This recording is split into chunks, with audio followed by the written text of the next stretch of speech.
Jukumu langu mimi ni kukusogezea habari ambayo inahusiana na mitazamo pamoja na maoni kutoka kwa mashabiki pamoja na wapenzi wa mpira wa miguu.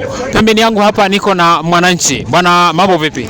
Mambo yako vizuri. Uko vizuri? Vizuri sana. Mbona kama mnatetemeka? Naona homa sasa inazidi kuwa kali. Hapana, homa hawezi ikaja. Sema mchezo wa siku ya kesho kwa maana tarehe 8 ni mchezo ambao ni mzuri, lakini kiuhalisia ni kwamba alama tatu ni muhimu sana kwetu.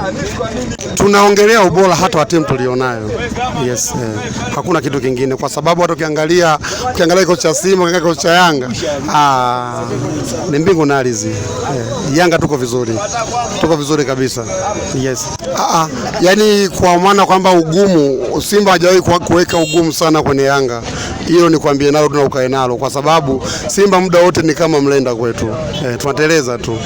Sawa, kwa sababu Simba sijui tumeanza na Ngao ya Jamii ni dabi akapoteza, tumekuja kwenye ligi ni dabi akapoteza, hii mechi tena ni mechi ya 3 mfululizo anapoteza, na hapo ndio wanaenda kuagana na kocha wao moja kwa moja. Hiyo desturi kwa tushaivunja sisi, kwamba tunagawana dabi, kwamba Yanga anashinda mara 3, Simba anashinda mara 2, kitu hakipo.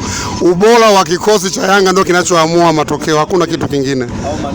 Tuwe wengi tu kwenye banda umiza, kwa sababu hatuwezi kufika kwa Mkapa. Tuwai na mimi tunaweza kuujaza ukumbi sisi wenyewe.